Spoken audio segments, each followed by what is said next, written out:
wabarakatuh. Perkenalkan, nama saya Wagi Manur Fadilah dari kelas B3 PGSD. Di sini saya akan menjelaskan tentang metode pembelajaran bahasa Indonesia untuk memenuhi salah satu tugas mata kuliah pembelajaran bahasa Indonesia. Metode pembelajaran bahasa Indonesia pada tingkat kelas rendah adalah menggunakan algoritma pembelajaran berbasis aturan. Metode ini melibatkan pembuatan aturan dan pola untuk mengenali dan menghasilkan teks pada bahasa Indonesia. Aturan-aturan ini dapat didasarkan pada pola dan fitur bahasa, seperti penggunaan kata-kata dan tata bahasa yang umum dalam bahasa Indonesia.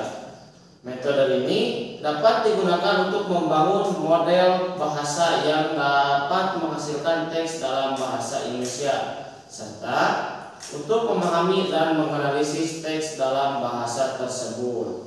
Bahasa Indonesia adalah bahasa resmi di Indonesia dan digunakan oleh sekitar 400 juta orang di seluruh dunia. Berikut adalah beberapa aturan dan pola untuk mengenali dan menghasilkan teks dalam bahasa Indonesia. Yang pertama, tata bahasa. Bahasa Indonesia mengikuti tata bahasa yang relatif sederhana dengan beberapa aturan dasar yang harus diikuti saat menghasilkan teks. Misalnya, kata kerja harus selalu diikuti oleh subjek dan kata kerja harus selalu berada di akhir kalimat. Selain itu, kata benda harus selalu diawali huruf kapital dan kata kerja harus selalu diawali huruf kecil. Yang kedua, vokal. Bahasa Indonesia memiliki 5 vokal, yaitu A, I, U, E, O. Vokal ini dapat digabungkan dalam berbagai kombinasi untuk membentuk kata-kata dan frasa-frasa dalam bahasa. Yang ketiga, konsonan.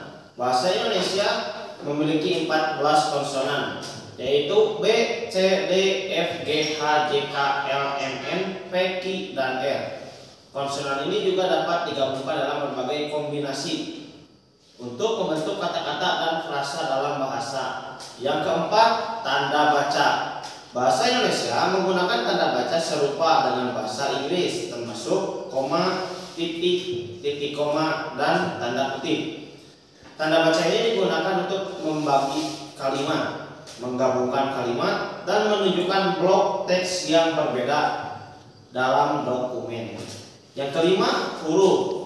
Bahasa Indonesia menggunakan aksara Latin yang terdiri dari 26 huruf. Huruf-huruf ini digunakan untuk menulis kata-kata dan frasa dalam bahasa. Yang keenam, tanda baca dan simbol. Bahasa Indonesia juga menggunakan beberapa tanda baca dan simbol khusus seperti tanda seru, tanda tanya, dan tanda titik koma. Tanda-tanda ini digunakan untuk menunjukkan emosi, membuat pertanyaan, dan membagi kalimat yang panjang. Yang ketujuh, tanda baca dan simbol khusus. Bahasa Indonesia juga digunakan beberapa tanda baca dan simbol khusus seperti tanda seru, tanda tanya, tanda titik koma. Tanda-tanda digunakan untuk menunjukkan emosi, membuat pertanyaan, dan membagi kalimat yang panjang. Baiklah, mungkin untuk metode pembelajaran bahasa Indonesia kali ini dicukupkan sampai di sini.